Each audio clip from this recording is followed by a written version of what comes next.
কান উৎসবে কে এই অন্তঃসত্ত্বা বাংলাদেশি তারকা? গত কয়েকবারের ন্যায় এবারও চলমান ৭৭তম কান চলচ্চিত্র উৎসবে হাজির হয়েছেন বাংলাদেশি মেয়ে ও সাবেক মিস আয়ারল্যান্ড মাকসুদা আক্তার প্রিয়তি। তবে এবারের উপস্থিতিটা তার জন্য থাকছে বিশেষ হয়ে। মা হতে যাচ্ছেন তিনি। এ প্রসঙ্গে প্রিয়তি গণমাধ্যমকে বলেন, আয়ারল্যান্ডের রিচার্ড হ্যারিস ইন্টারন্যাশনাল ফিল্ম ফেস্টিভ্যালের পক্ষ থেকে এবারও কানে এসেছি। সপ্তাহখানেক থাকব। এর মধ্যে বেশ কিছু ইভেন্টে অংশ নিতে হবে। আজকেই 15ই মে লাল গালিচায় হাঁটব আমি। তিনি আরও বলেন, আবার মা হতে চলেছি আমি। আশা করছি আগস্ট মাসেই নতুন অতিথি পৃথিবীর আলো দেখবে।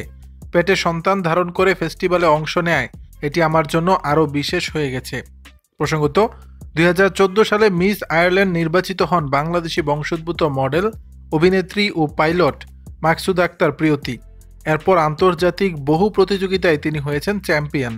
পরে ৭৪তম কান চলচ্চিত্র উৎসবে পান টপ মডেলের অ্যাওয়ার্ড। ইন্টিগ্রিটি ম্যাগাজিন আয়োজিত এই প্রতিযোগিতায় অংশ নেন বিশ্বের নানা প্রান্তের মডেলরা।